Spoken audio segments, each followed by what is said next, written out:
The Puck Portfolio with Andy McNeil. Hey, welcome to the Puck Portfolio. It is Thursday, January 16th. Big slate in the NHL today. I'm your host, Andy McNeil. Joining me, as always, is DFO's Nick Martin. Nick, how you doing, buddy? I'm doing good. Yeah, I'm excited. I think we got a great slate today, so should be a fun one to get into. Yeah, I've ended up with quite a bit of action here to start the day. How was your night last night? I went 0-2, was right on the cusp with Seth Jarvis sitting on 2 shots heading into the third period. Did not get the third one. Leon Draisaitl scored a point earlier in the game, and despite being driving offense like he usually does last night, did not get another one. So bit of a missed opportunity there for myself. How did things go for you?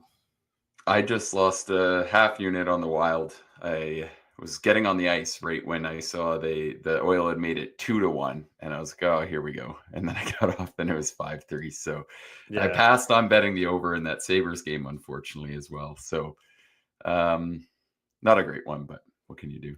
Yeah, a little 2-game slate. So we can move on to Thursday's big slate here. I just want to say, it's rare that we see. I should have asked Jake to grab some pictures here and throw them up because I really like both the Columbus Blue Jackets and the Detroit Red Wings Stadium Series jersey that were unveiled today. I'm not a big fan of the white stripe going up the middle of the Red Wings helmet, but overall, just everything about that kit is pretty clean, and I like the Blue Jackets look too. And it's pretty rare that both jerseys in an outdoor game are kind of hits, right? So just wanted to give props to the fine people over at Fanatics who make the best gear ever. Just kidding. I was going to say, are we sponsored by Fanatics now, Andy? No. Yeah, that's the only downside is that no longer made by good old Adidas. But anyway, let's get into it here. We've got a big matchup tonight between the Colorado Avalanche and the Edmonton Oilers. Of course, as you mentioned, the Oilers in action last night against the Minnesota Wild, getting that 5-3 win. And head coach Chris Knobloch's decision to start Calvin Pickard in the first half of a back-to-back ended up being a smart one, and that leaves Stuart Skinner well rested. He hasn't played since Monday when he earned a shutout over the Los Angeles Kings. He's 14-4-2 over his last 20 games after starting the season with just 2 wins in his first 7 appearances, and he's held opponents to 2 or fewer goals in 12 of his last 17 outings, 2 shutouts in his last 3 starts. And it looks like that's probably a big reason why the sharp money has come in on Edmonton this morning. Colorado originally opened as a minus 125 money line favorite, but the odds have since shifted down to minus 110 or thereabout. And this is, pretty much a virtual coin flip at this point. Edmonton, perfect 3-0 this season as the road underdogs. Colorado, 11-8 as home favorites. Not that great when you consider, just how big of home favorites they were in a lot of those games. So I ended up going with the regulation draw here at plus 326 at Pinnacle. The Avs have been involved in, several tight games as of late. A lot of them have been tightly contested. 3 of their last 7 games have gone to overtime. Edmonton, hasn't gone to overtime at all in their last 9 outings, but they went to overtime or a shootout 10 times in the first 35 games, and they are tied with Colorado and St. Louis for the most 1-goal games this season. So given the goalie matchup, we know Mackenzie Blackwood is going to be in goal for the Avalanche tonight. I like the tie the regulation tie at plus 326. Do you have anything on this game, Nick? Just that over, which over 5.5 right. we gave out yesterday. It was minus 140. It's minus 190 now. So from a line value perspective, really good. And after that show, it actually dropped to minus 134 on FanDuel for a bit there for 5.5. Okay. So hopefully some people were able to scoop up even a better number there. So yeah, I like your tie look. Hopefully it's a 3-3 tie or 4-4 tie, not a 2-2 tie. But yeah, I think that is a solid shot here. The Avs, like we've talked about, they're still right around the middle of the pack in terms of defensive form. I feel like they really like to push the play offensively. We've seen how good they look when they get all 5 guys involved in the attack. But I do think that can lead to some leaky play at the other end, even when they have their top guys on the ice. And obviously, it's easy to make a case for the Oilers offensively. So, yeah, I thought 5.5 looked quite low, but yeah, the market has moved a ton in favor of that. So hopefully we get that one. Yeah, you were bang on there yesterday talking about how this one was probably going to close at 6 or higher, and pretty much every sports book now at 6.5, plus money on the over there. But definitely some great line value heading into this one. So let's hope for a tight, high-scoring game tonight. Of course, there's going to be a ton of star power in this one. 4 of the top 5 scorers in the NHL going to be featured in this game, and obviously Cale Makar, the first defenseman to reach 50 points this season. So just tons of star power. But as we talked a little bit about yesterday on Wednesday's show, although they are in the top 5 scoring, Connor McDavid and Leon Draisaitl. Well, Leon Draisaitl and Connor McDavid are 1 and 2 in even strength scoring right now. MacKinnon and Rantanen, meanwhile, 13th and 30th in even strength scoring in the NHL. And so they're leading the league in empty net points, 13 and 12 respectively for Rantanen and MacKinnon. So, yeah, going to be interesting to see all those big stars in action tonight. Which one do you want to move on to next here, Nick? Let's go to the Lightning game. I think I got a good prop there with the Lightning versus the Ducks. I think it's going to be a bit of a chalky one, but I was surprised Braden Point is at plus 176 to record 2 points this matchup, coming off his extra bit of added rest from coach's decision to scratch him for missing a team meeting. So good on Cooper there, I think, to keep the standard tight for everyone on the team. Obviously, Point's their second best player, but they're playing the Ducks. I think the arguments remain the same for the Ducks. I feel like this team continues to look like one of the absolute worst defensive teams in the entire league. The only fear is always just that they're getting among the league's best goaltending. But even still, they're giving up their share of goals. And I think it's a really good matchup for Kucherov and Point to thrive. So I was happy with that number on FanDuel. And I also like their price for him to get 3 shots at plus 102. So handicap there, it's chalky, but I do feel like from a shot perspective, excellent matchup. And from a points perspective, I think that's a great price. I think we'll see Point respond with a good performance after his little issue there on Tuesday. And it's a really good matchup for him and Kucherov. So hopefully a big night from him. Yeah, absolutely. And we learned today that John Tavares, or I can't remember if I learned this last night or if this was earlier today, but John Tavares suffering an injury, what looked like maybe a groin strain in practice. Weird kind of play where he was in the corner during a drill, and as Chris Tanev was making a turn, he caught Tavares's skate and pulled his leg out. Stayed on the ice. He's going to be out week to week. But the Maple Leafs are going to have to play tonight without him. Joseph Wall likely to start against the New Jersey Devils, who have had some trouble scoring as of late. I think it's 7 or 8 games now that the Devils have not scored more than 3 goals in a game. So maybe a bit of a tight contest here, but you like New Jersey, right? Yeah, I do. And I did post this yesterday. They were minus 104. I still think there's a little value at the current numbers. I'd be on for a half unit. And obviously, part of that now, the Leafs are going to get McCabe back, and they've been significantly worse without him the last 2 years. I'm sure if you dove into it, you could probably come up with other arguments why the win percentage was this bad. But without him, they're at 412 point percentage. So kind of interesting there. But I just think the Devils have played a lot better than their recent record suggests. We've kind of seen this from Keefe's teams before, that maybe some of the analytics are a little favorable to them, but I still like the offensive upside of that roster a lot. And to look at it from a Leafs perspective, I think it's been, and we've talked about this a lot more than just this ugly 3-game losing streak. I feel like right at that win they had last Tuesday in Philadelphia, you could see this coming. They were not playing good defensively. And it's been a pretty long stretch of play where they really haven't been great defensively. They've just been leaning on close wins at an unsustainable rate and unreal goaltending from Wool. And I feel like eventually that combination's not going to work out, and that's kind of what we're finding out right now. And I still think there's a lot to like about the Devils in this matchup. And even their last matchup, for what it's worth, too, that was one of the luckiest wins we've seen this year. The Leafs stole that one with Stolarz having his best game of the season. But I think we've seen that the Devils can definitely play with them. And I think it's a pretty good number. And I think it's also important to note, too, Tavares has had a pretty solid year thus far. And I'm not as sold on Max Domi as the second line center right now. So I think there's some pretty good advantages for the Devils in this matchup. It'll probably be, somewhat closely contested, but I think we're getting a pretty good number given the way the Devils should be able to tilt the ice at even strength.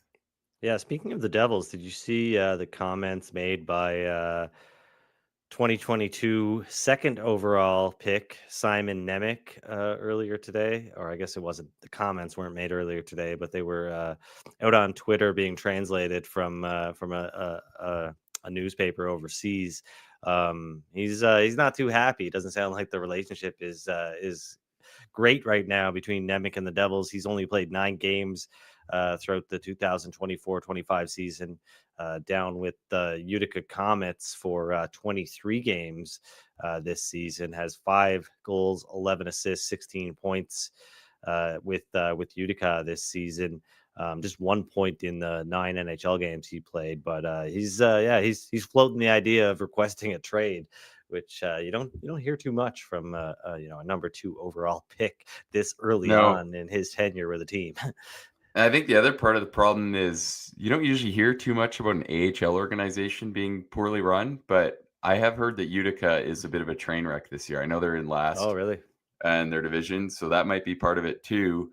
That things down there have been worse than they needed to be too. So he said he doesn't like the I can't remember like I'm paraphrasing here, but he basically said like he finds the NHL easier because the AHL is such a grind. It's so chippy, and it doesn't sound like he likes playing down there, right? Yeah, they're last in their division, 10 wins, 18 losses. So yeah, it definitely doesn't look like an ideal situation for him to develop. It'll be an interesting situation going forward. I could imagine a lot of teams would be interested to take him off the Devils' hands if it does come to that.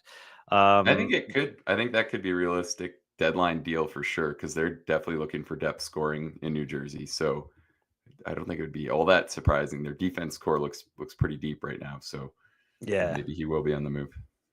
Absolutely. So you talked a little bit about the Flames on yesterday's show, and this morning I actually once we got the confirmation that it was going to be Joel Hofer in goal for St. Louis, I added Calgary at plus 120. So this is a consensus play for us.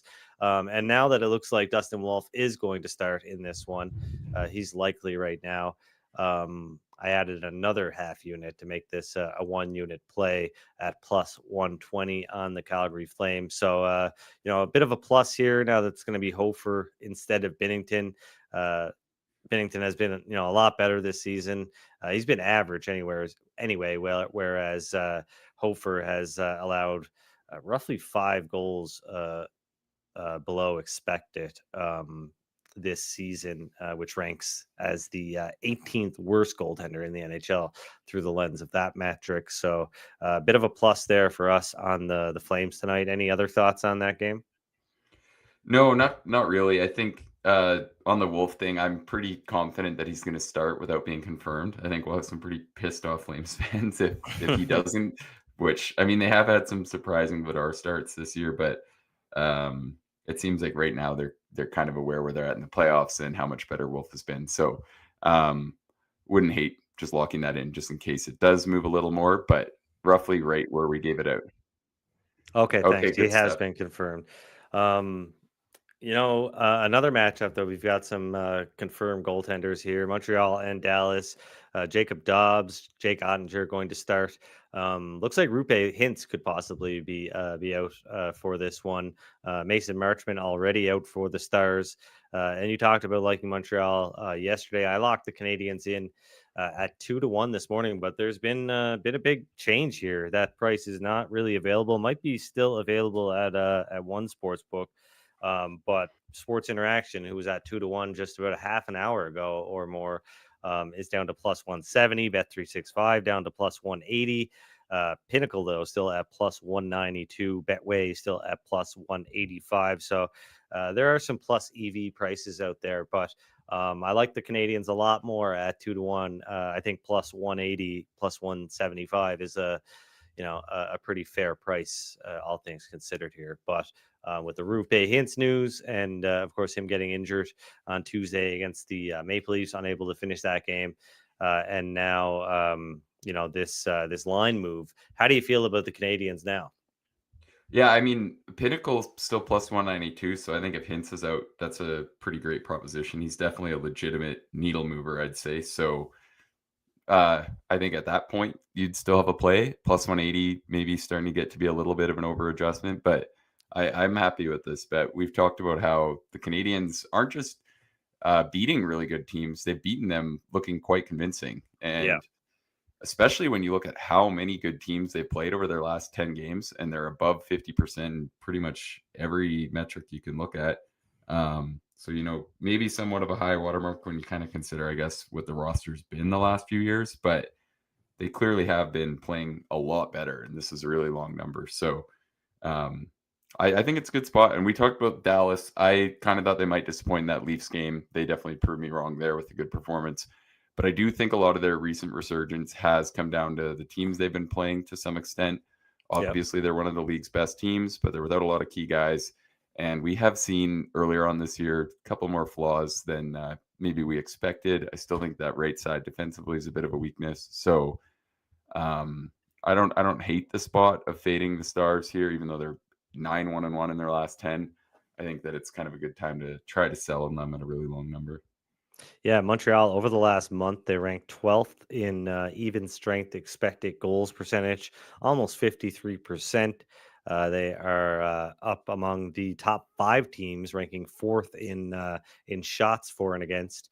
And only one team, the Winnipeg Jets, has a better goal share, as Montreal has been the best offensive team in the league for the last month or more, 3.3 goals per 60 in their last 13 games played. So maybe a bit of a tougher matchup than people are expecting against this Dallas Stars team. I'll let you pick which one we're going to go to next, Nick. Do you have anything else, or shall I talk about one of my other picks here? Go into one of yours while you're ready. I think I have another one, but whatever you've got. Yeah, so in addition to Montreal and Calgary and the draw in Edmonton, my final pick is the Los Angeles Kings, which you can get for a great price now. And that scares me because I don't know if we've got a goaltending confirmation here or what, but Los Angeles was minus 115, and that was the best price in market just a little bit while ago. And now they are sitting at plus 100. Nothing. I'm trying to figure out what happened here, but I mean, unless anything's changed that I don't know about, I still like the Kings here. I know they haven't been a great road team this year, just 10 and 4 on the road, but you can get them at Pinnacle at plus 101 currently. So I think that's kind of egregious. I mean, they haven't been a good road team on the surface, but their expected goal share is virtually the same as it's been at home, and there's about a 20% difference in their goal share between home and road games. So I think they've been quite unlucky on the road, and this Canucks team has obviously been struggling for a while. So I thought minus 115 was a great price. But apparently I was wrong. You can still get the Los Angeles Kings at minus 110 now. I'm kind of frantically searching here to see what has caused this move, if it's just a difference of opinion or what, but it has pretty much reverberated throughout the market here. So it makes me a little bit uneasy on a bet that I was originally pretty confident on. Yeah, I mean, I think the Kings look pretty good here. I've had a horrible feel for the Canucks this year. And to go back to your the Kings road thoughts too. I know they had a good road record last year with roughly the same core. I think this year they are, if anything, definitely just a better team than they were last season. So I definitely agree that worrying about the road stats here doesn't make a lot of sense. The Canucks have been incredibly good at following up these outlier great games, like their 3-0 win over Florida, their win over the Leafs with horrific performances, and it's been tough. Like, I thought they could have given the Jets a good game there. It feels like you see that kind of performance from Peterson. They're getting Hronek back. I keep thinking that, at times maybe they're going to turn it on and figure it out, and they just can't find any consistency. So I'm right with you. I think the Kings are definitely the better team by a fairly wide margin. So it's kind of hard to see where the numbers are moving from here. And just as I said that, they just moved down again, watching the FanDuel odds board. So interesting. Definitely intrigued to see what that is. But yeah, I feel like the Canucks have a lot of problems outside of all the, negativity coming out of the room. JT Miller was horrific versus Winnipeg. He's been so hit or miss. Like, I continue to be surprised how much their fans would be upset at the idea of a trade, because I think if you could get something good for him, it'd be a pretty good ordeal right now. But yeah, I really like a lot of how the Kings have played. I think you're getting a pretty good number here. So who knows where? Yeah, absolutely. Obviously, the Canucks have more upside than they've shown, but it doesn't feel like the Kings are getting much credit for what they've done. No, for sure. And, just looking, like you said, the Los Angeles Kings in 21-22, 56% road win percentage, 51% road win percentage in 22-23, and 54% last season. So they've been pretty consistently, they've been a good road team pretty consistently. And this season they've won around 42% of the games on the road. So I would expect a lot better from them away from home in the second half of the season here. So yeah, that pretty much does it for my action today. I've got the Avs and Oilers to go to overtime at plus 326. Of course, the Habs at plus 200, although kind of past posted that one, although we did, lock it in well before the show, but not looking that great now. Plus 192 at Pinnacle, the best price out there in market. And of course the Flames at plus 120. And then the Kings at unfortunately minus 115. So I guess I'll take a loss in terms of closing line value on that one, unless something changes drastically over the next little bit here. But do you have anything else you want to add before we wrap this thing up today? No, yeah, I'll go into mine. And yeah, last thought on the Kings too is you'd think Rittich has played on Saturday, so I don't know if it'd be his start or not. So hopefully not. And I do think I was in person for that Flames game on Saturday. They obviously could have fared better. I thought they played the Oilers really well on Monday. So the more I kind of look at this with the line movement, I'm kind of getting there on the Kings. But to wrap up my plays, I have got Point to go over 1.5 points, plus 176. 3 shots, plus 102. I like the Devils, though they're kind of getting, I'd play them for half unit to minus 130. So kind of right there. And then I'll touch on quick. I gave out the Sharks yesterday, which has come down a lot. It was at plus 170. It's now at plus 150, but that's with Georgiev confirmed. So I definitely wouldn't be locking that in as of now. I like the Calgary Flames to win, the Montreal Canadiens, and then we got the over in the Avs Oilers game from yesterday. So pretty good slate there, I think. Yeah, for sure. Just looking ahead a little bit to Friday's slate, just 2 games in the NHL. We won't be on the air tomorrow, so I thought I would just touch on this quickly. Have to talk about the Buffalo Sabres scoring a third period goal on Wednesday, despite not registering a third period shot. So I'm guessing Dylan Holloway. Not Dylan Holloway, sorry, Ryan McLeod, getting the 2 former Oilers mixed up.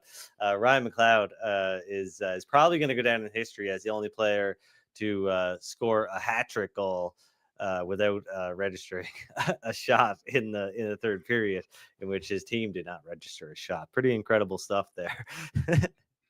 Yeah, that was crazy. I like that the refs actually called that too. I've had some pretty bad beats in my life where hoping for the empty netter penalty and it doesn't get called as the giving them the goal.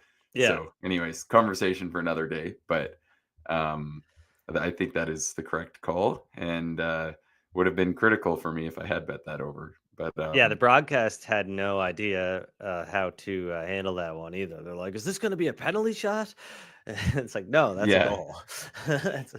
You break a guy's stick on a breakaway on an empty net. It's a goal, and it should be 100 times out of 100. But yeah, light slate tomorrow. Nothing really standing out at the moment. But the Sabres have been kind of turning things around since that awful 13 game losing streak. Probably too little too late for them to do anything this season. So it'll just be more misery for Buffalo fans by the looks of things. yeah, and I think the other Carolina's been pretty hit or miss here for pretty big sample, so I think it'll be interesting to Wow, see how yeah. they fare versus Vegas tomorrow.